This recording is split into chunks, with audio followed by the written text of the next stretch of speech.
સુરત શહેરના ઔદ્યોગિક વિસ્તાર ગણાતા સચિન જીઆઈડીસીમાં આજે વહેલી સવારે આગની એક મોટી દુર્ઘટના સામે આવી છે।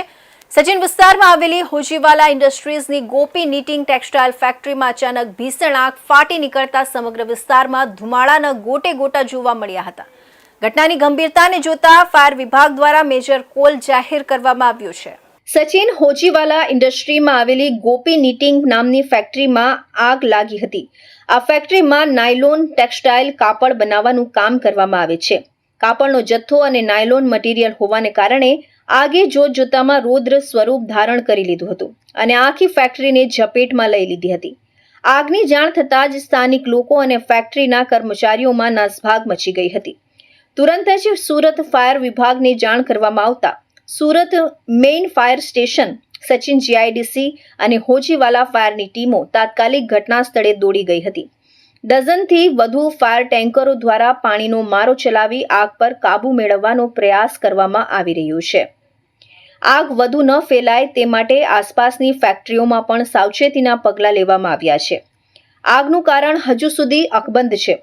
પ્રાથમિક દ્રષ્ટિએ શોર્ટ સર્કિટ હોવાની આશંકા સેવાઈ રહી છે, પરંતુ સત્તાવાર કારણ ફાયર વિભાગની તપાસ બાદ જ બહાર આવશે। ઘટના તો 10 સાડા 10 આસપાસ અમને સમાચાર મળ્યા કે આગ લાગેલ છે।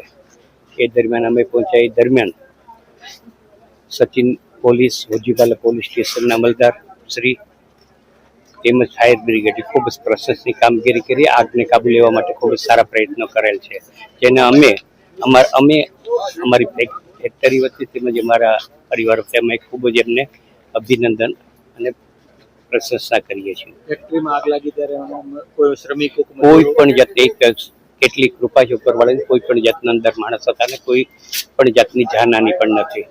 કેટલો કાપડનો જથ્થો હવે જથ્થો તો હોય પણ હવે એનો અંદાજ અત્યારે આપણે ના મળી શકે।